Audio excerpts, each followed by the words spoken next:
Hello, everyone. So I recently finished a game of Europa Universalis 4 that was ended up being all right, but I don't even think I was like the second great. I think I was the third great power in the world by the end.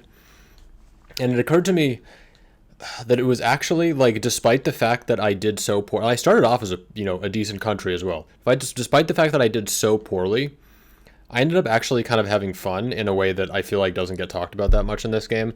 And so I wanted to first play a very quick time lapse, and I wanted to, for the sake of an experiment, see when people realized that which country was the one that I was playing, if ever. So I'm playing the time lapse, and yeah, because I genuinely feel like I'm obviously playing somewhere in the Mediterranean European area, but I like watching this. I feel like I would not be able to figure out which country I was playing if I hadn't obviously been the one playing it until pretty late on, which is weird. Like I've gotten pretty good at this game reasonably. I mean, not from a like absolute min max world conquest perspective. That's never been something that I'm interested in. But like in terms of my kind of semi chaotic, like unplanned grand strategy, I've gotten decent at this game. But it's weird. It's so in this game, which you will can probably tell within the video is going to be over in 5 seconds. Keep going. We're so close. There we go. So I was Burgundy and then became the HRE.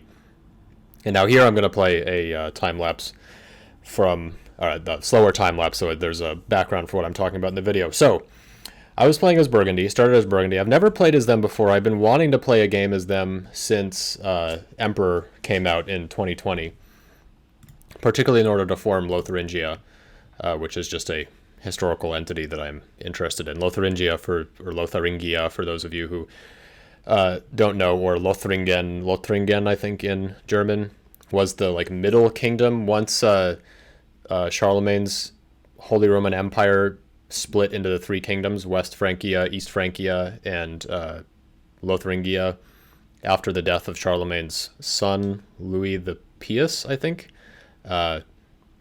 Lothar was the one who got this middle area that's kind of basically like Burgundy down through northern Italy. Anyway, that was in the mid-late 800s. But I wanted to form Lotharingia and see where it went. I had never done it before. I'd never played as Burgundy at all. And there's also this achievement, and I don't remember what it's called, but there's an achievement for forming Lotharingia and having a queen or empress or whatever named Marie on the throne. So I started off as Burgundy, and at some point, I don't remember, I think so reasonably early on in the game, maybe in the 500s, I had been expanding like okay. I hadn't been trying that hard. And I started a war with France because Castile and Austria were both on my side, or Spain and Austria or something. I don't remember exactly what it was. You'll see it here at some point. I'll lose some territories. I lost the war because Austria bailed out, both of them essentially bailed out both of my allies, with whom together I had a like 3-1 advantage against France, but like me on France alone, France had an advantage against me.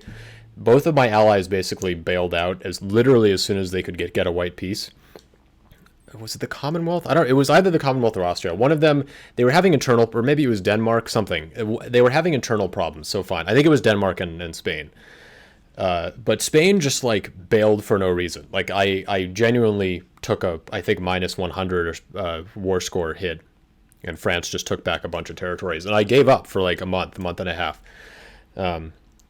Because usually I'm just of the mindset like I'm on Iron Man and everything. It's just like it's not fun, you lose. It's so incredibly frustrating. So yeah, I lost the war to France, and like after a month and a half, I came back to the game. I was like, what the hell? I've become emotionally divested from this so much that like why the heck not just go back and try it again? So I went back. I started as Burgundy again, and then I started doing well, and I eventually, maybe in the 1600s, I became I did not participate in the religious league wars, and I was actually a Catholic, and the Protestants won, and so then I just like a chameleon just switched my religion to Protestant, and pretty soon after became the emperor, I think, or at least like joined. Somehow I joined the HRE. Maybe there's a mission in the Burgundian mission tree or something. Obviously, it's I've already forgotten most of this game, and then essentially just yeah. Also, so the one of the good things that happened early on in the game, like within the first 100 years, was I got a PU over Great Britain, because their ruler had died while they were on my dynasty or something. But like essentially between like 1600 onward, I was just like camping in Western Europe trying to build up favor to become the emperor, which only happened later. And then over the last maybe 100 years or 120 years, I was trying to kind of last minute get all the reforms passed to become the Holy Roman Emperor, which I had done before, but for some reason I just wanted to do it again. I had not done it since the Emperor DLC changed the path and like made it more difficult, but also kind of interesting and dynamic to get to become the HRE. And so I really did not want to get into aggressive expansion at all. So I took territory in France, as you'll see, and I got Great Britain through a PU. But otherwise, I basically just sat there for like 200 years trying to work out the diplomatic situation. And I eventually succeeded, and as I formed Lotharingia and then immediately formed HRE after that. I failed to get the stupid achievement because I forgot until the very last second that you had to have a ruler named Marie, and I just didn't have that coming, which was annoying. And I don't know if I'm ever going to play a Burgundy into Lotharingia game again. Maybe I will. But this is a bad game. Like, it's just stupid. Like, I was playing, a substantial... I started as a substantial power in Europe, and then I didn't do anything with it. I ended up with 8,000 development and didn't even control, a third of it, or maybe I controlled a third of the continent by landmass, maybe half. The Ottomans in Spain both, I think, had a larger army than I did, or I think I was the largest army by the end, but they still, in all likelihood would have beaten me. Spain controlled half the world. They had all the Americas. There was no competition. I had a little bit of territory in North America or something, maybe South America as well, but the point that I wanted to make about this game was that it displayed I didn't do very well, I guess is the point that I'm making. But it was fun because what's fun about this game is not getting to the point where you are the greatest power and then steamrolling over everyone for 200 years, which is usually how I do this. What's fun is being at that point where you were always basically the second or third most powerful entity in whatever regional block you're in. And in this game, that never ended. I was always, no matter where I was always secondary to France and Austria or whatever. By the end of the game, it was Spain and the Ottomans in the regional block being Europe. I don't know. Yeah, I didn't even get Austria. Yeah, that was another thing that I messed up. Because I forgot that the way that you become the emperor is by first vassalizing everyone, and only the people you have to get only the people, the princes who agreed to the reform for vassalization actually become your vassals. And so of course I didn't get Austria or a lot of the other major powers. So I ended up just kind of always fighting this uphill battle, not necessarily very skillfully. I mean, less skillfully than I usually do it.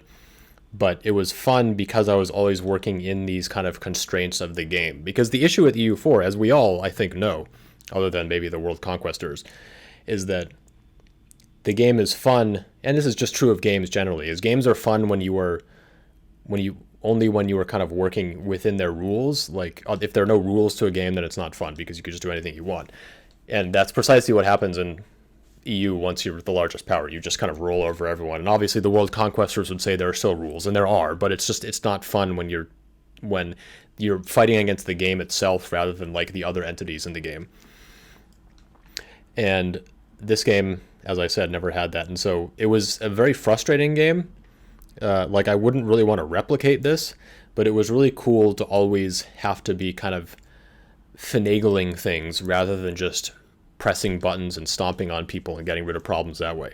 This was a very diplomatic game all the way through. I spent much more of the time dealing with diplomacy than I did with war, trying to weasel my way into it. I really, like, as you could see, I became the emperor only 20 years beforehand. I genuinely didn't know it was going to be possible. I started the whole process maybe 150 years before 1821.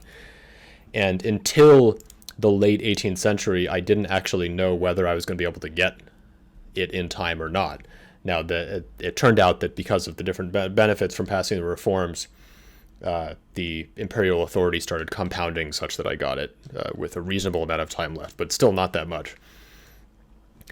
So yeah, I think that, I guess my takeaway is that, like, doing well in EU is maybe a little bit overrated, and what is underrated is actually just, like, not doing that well and always being not the biggest kid on the block. Because as long as you're not the biggest kid on the block, you've always got work to do, and in this game, the fun is the work that you have to do to win. And so it would have been nice if I could have accomplished something a little more, gotten the achievement or whatever. But yeah, this is an unusual game and an interesting one. Unusual not just in the sense that I kind of screwed up at various points, but also that there have been times before when I've screwed up and then I gave up, but this one I screwed up and then I continued. And I still got some things out of it. I did get some achievements, not the desired Lotharingia one, but yeah, that was interesting. So I'd be interested to hear, first of all, in the comments, when in that original quick time lapse you guessed which country that I was playing as, and then secondly, if you have ever had experiences like this. I know that, different people playing this game have different skill levels, so I'm curious how often people end up in games where they're really just kind of fighting an uphill battle the entire time. And of course, that probably happens more often if you're playing, again, the classic example is something like Manipur in the Himalayas or whatever, but it depends on where you start. So yeah, thanks for watching, and always happy to be able to talk about these games. This is a retrospective. I'm not in the title. I'm not going to put the name of the country in the title, obviously, because I want people to guess. But yeah, thanks for watching. See you next time.